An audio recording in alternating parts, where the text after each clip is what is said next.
बिली ग्राम द्वारा लिखी गई पवित्र आत्मा की पुस्तक सुनिए अब हिंदी में। चारों सुसमाचारों द्वारा समय की अवधि ढकी हुई है। पवित्र आत्मा का कार्य यीशु मसीह के आसपास केंद्रित है।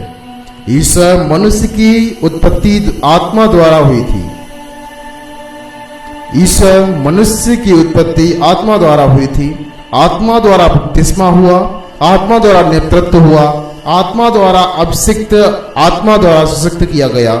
उन्होंने आत्मा द्वारा खुद को पाप के प्रायश्चित के रूप में पेश किया, आत्मा द्वारा जिलाया गया और आत्मा द्वारा आज्ञाएं दी। बिना किसी संदेह के पवित्र शास्त्र में सबसे विस्मयकारी अंशों में से एक संबंधित है। स्वर्गदूत ने मरियम से क्या कहा? पवित्र आत्मा तुम पर उतरेगा और परम प्रधान की शक्ति तुम पर छा जाएगी और इसी कारण पवित्र वंश परमेश्वर का पुत्र कहलाएगा। अत्यधिक संदेह करने वाले लोग और अन्य जो विज्ञान के बारे में बहुत सीमित दृष्टिकोण रखते हैं, वे पूरी तरह से अविश्वास का उपहास कर सकते हैं। लेकिन स्वर्गदूत ने सभी संदेहों को दूर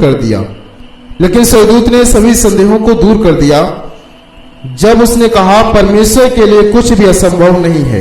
ईसाइयों के लिए कोई भी सुझाव कि परमेश्वर पवित्र आत्मा कुंवारी से जन्म कराने में सक्षम नहीं था बकवास है। यदि हम मानते हैं कि ईश्वर है और कि वह अपने ब्रह्मांड पर शासन करता है, उसकी असीम शक्ति के लिए कुछ भी महान नहीं है, बल्कि कई बार परमेश्वर जो कुछ भी चुनते हैं वह करते हैं।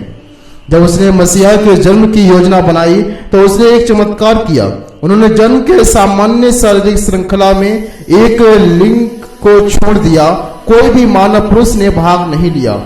कुंवारी के गर्भ में गणित जीवन में कोई दूसरा नहीं था। तब परमेश्वर के पुत्र ने मानव मांस धारण किया। वह जिन समय एक संकेत था कि असाधारण नहीं था कि यह स्पष्ट रूप से परमेश्वर अवतार के समय मनुष्य नहीं था। आजकल कुछ तथाकथित धर्म विज्ञानी हैं जो अवतार से इनकार करते हैं। वे यीशु मसीह को देवता होने से स्वीकार करते हैं।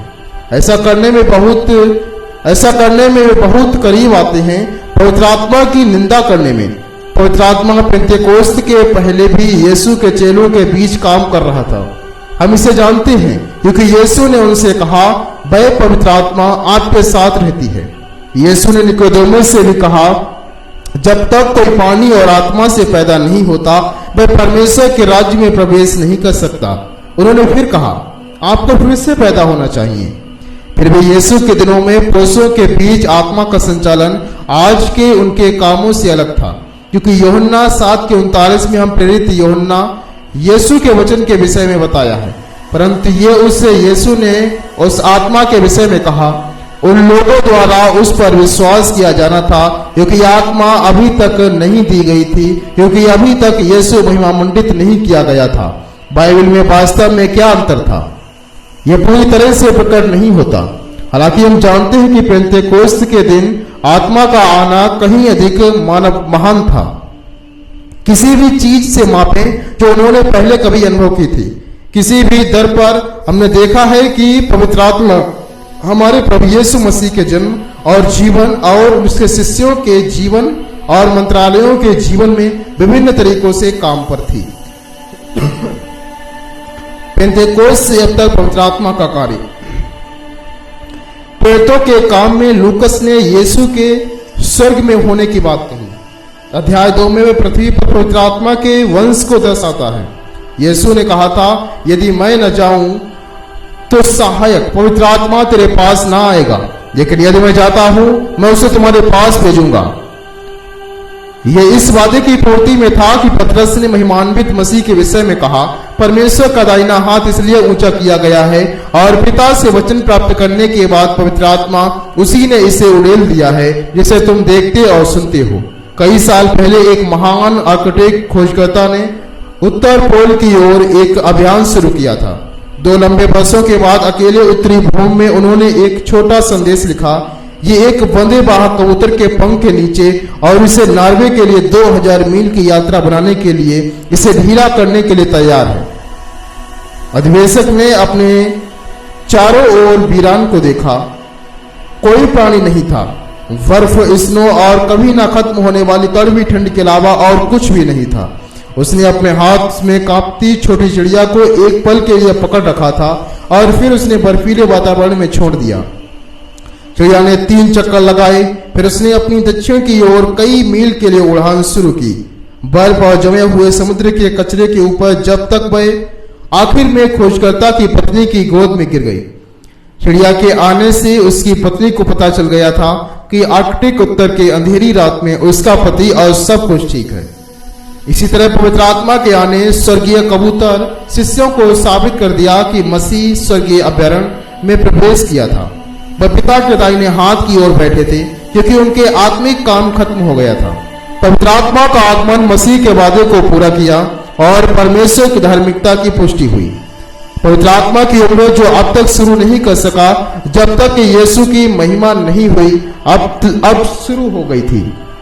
निर्विवाद रूप से पेंतेकोस्त के दिन पवित्र आत्मा के आने से मानव जाति के साथ परमेश्वर के व्यवहार के इतिहास में एक महत्वपूर्ण मोड़ चिन्हित किया गया। ये पिछली 5 घटनाओं में से एक है, मानव जाति के साथ भगवान के व्यवहार का इतिहास। यह 5 पिछली घटनाओं में से एक है जिनमें से सभी ईसाई सुसमाचार की आवश्यक घटक हैं। अवतार, प्रायश्चित, पुनरुत्थान, अंशेषण और पेंतेकोस्त। एक छठा घटक अभी भी भविष्य में है, यीशु का दोबारा आगमन। पहली घटना के रूप में मानव जीवन, सच्चे मनुष्य के रूप में देहधारण ने परमेश्वर के छुटकारे के प्रवेश को चिन्हित किया। श्रृंखला की दूसरी घटना वह साधन थी जिसके द्वारा परमेश्वर न्यायी बने रह सकते हैं और फिर भी प्रायश्चित द्वारा दोषी पुरुषों को सही ठहरा सकते हैं। तीसरा, पुनरुत्थान ने प्रदर्शित किया कि मनुष्यों के 3 शत्रु मृत्यु, शैतान और नरक, उनकी मौत का प्रहार किया गया था। चौथा, आरोहण दिखाया कि पिता ने पुत्र के प्रायश्चित कार्यों को स्वीकार कर लिया और यह कि उसका धार्मिकता की मांगों को पूरा किया गया था। 5वां, हमें विश्वास दिलाता है कि परमेश्वर की आत्मा के पास दुनिया में, चर्च में और व्यक्तिगत आज तक अपने कुछ उद्देश्यों को प्राप्त करने के लिए आते हैं।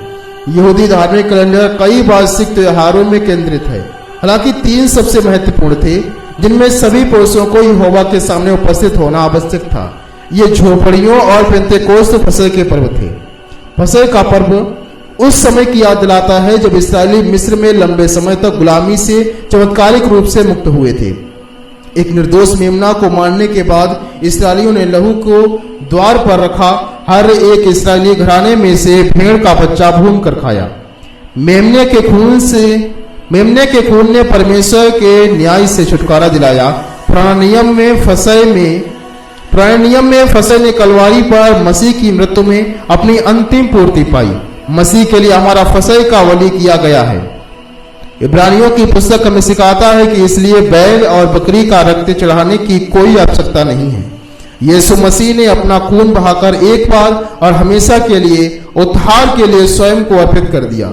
झोपड़ियों का पर्व, तंबू के लिए आज का शब्द झोपड़ी या तंबू है, ने इस्राएलियों को मिस्र से निर्गमन के दिनों की याद दिलाई जब लोग घरों में नहीं बल्कि कटी हुई डालियों के बने बूथों में रहते थे।